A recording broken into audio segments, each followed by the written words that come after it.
Assalamualaikum warahmatullahi wabarakatuh. Halo teman-teman semuanya, perkenalkan kami dari kelas 11 IPA 1 sebagai kelompok 2 yang beranggotakan Nabi Febrianti, Ilas Fatimulhami, Ida Saiful Rahman, Meliani, dan saya sendiri Lailatul Nisa. Kami di sini akan menceritakan bentuk dan strategi perjuangan kemerdekaan Indonesia dalam melawan sekutu dan Belanda. Bersyukurlah kita sebagai budak dan pemudi bangsa Indonesia sudah merasakan kemerdekaan negara ini. Apakah kamu pernah membayangkan bagaimana kehidupan di masa penjajah pada waktu itu? Para pahlawan dan orang-orang yang mencintai tanah airnya, mereka rela mengorbankan harta, benda, bahkan nyawa mereka supaya kita bisa tersenyum pada hari ini. Oleh karena itu, kita sebagai budak dan pemudi Indonesia, marilah merasakan proses perjuangan mereka pada waktu itu. Dalam artikel ini, kita akan menceritakan bentuk strategi dan perjuangan melawan Belanda dan sekutu pada waktu itu. Secara umum, ada dua bentuk strategi perjuangan menghadapi ancaman Belanda dan sekutu. Pertama, ialah perjuangan bersenjata. Perjuangan ini terjadi setelah proklamasi kemerdekaan. Belanda dan sekutu masih tidak mau menerima bahwa Indonesia telah merdeka. Kedua, ialah perjuangan melalui diplomasi. Perjuangan ini dilakukan dengan perundingan untuk menyelesaikan masalah. Upaya dengan melakukan perundingan dianggap lebih efektif karena tidak memakan banyak korban jiwa. Nah, sekarang kita akan menceritakan sejarah singkat tentang perjuangan bersenjata yang salah satunya adalah Bandung Lautan Api. Yuk simak videonya, let's go! Peristiwa Bandung Lautan Api adalah peristiwa kebakaran besar yang terjadi di Kota Bandung, Provinsi Jawa Barat, Indonesia pada tanggal 23 Maret 1946. Dalam waktu 7 jam, sekitar 200.000 penduduk Bandung membakar rumah mereka, meninggalkan kota menuju pegunungan di daerah selatan Bandung. Latar belakang dari penyebab. Dijen Profesionegoro dan kawan-kawan dalam Sejarah Nasional Indonesia 7 2008 menuliskan bahwa peristiwa Bandung Lautan Api diawali dengan dirinya pasukan sekutu atau Inggris pada tanggal 12 Oktober 1945.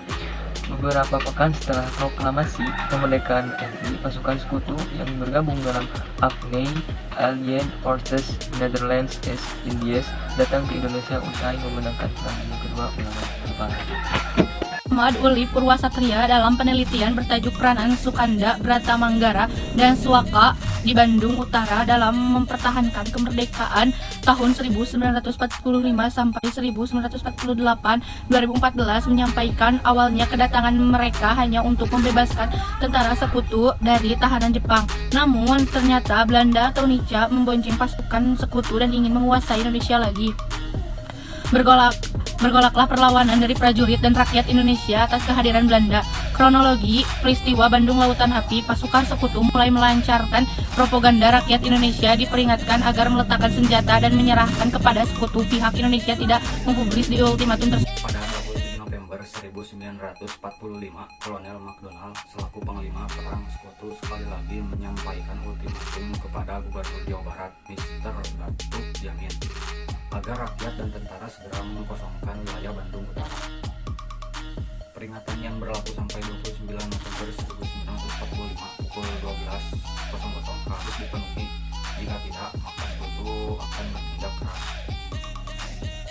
Tanggal 17 Maret 1946, Panglima tertinggi AFNI di Jakarta, Letnan Jenderal Montagu Stafford, memperingatkan Sultan Syahrir selaku Perdana Menteri RI agar militer Indonesia segera meninggalkan Bandung Selatan sampai radius 11 km dari pusat kota.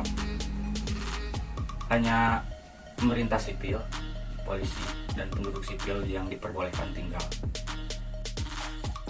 Menindaklanjuti ultimatum tersebut, pada tanggal 24 Maret 1946, pukul 10, Tentara Republik Indonesia yaitu TNI di bawah pimpinan Kolonel Abdul Haris Nasution memutuskan untuk membumi hanguskan Bandung. Rakyat mulai diungsikan, sebagian besar bergerak dari selatan rel kereta api ke arah selatan sejauh 11 km. Gelombang pengungsian semakin membesar setelah matahari tenggelam. Pembumi hangusan Bandung pun dimulai. Warga yang hendak meninggalkan rumah membakarnya terlebih dahulu. Pasukan TNI mempunyai rencana yang lebih besar lagi. TNI merencanakan pembakaran total pada 24 Maret 1945 pukul 24. Namun, rencana ini tidak berjalan mulus karena pada pukul 20, dinamit pertama telah meledakkan di gedung Einstein Restaurant. Lantaran tidak sesuai rencana, pasukan TRI melanjutkan aksinya dengan meledakkan gedung-gedung dan membakar rumah-rumah warga yang di Bandung Utara. Malam itu, Bandung terbakar dan peristiwa itu kemudian dikenal dengan sebutan Bandung Lautan Api. Tokoh Bandung Lautan Api yaitu dari Indonesia Muhammad Endang Karna, Mujono, Datuk Jamil Sultan Syahrir, Kolonel Abdul Haris Nasution, dan dari Belanda yaitu Brigadir McDonald, Letnan Jenderal Montagu Scott's.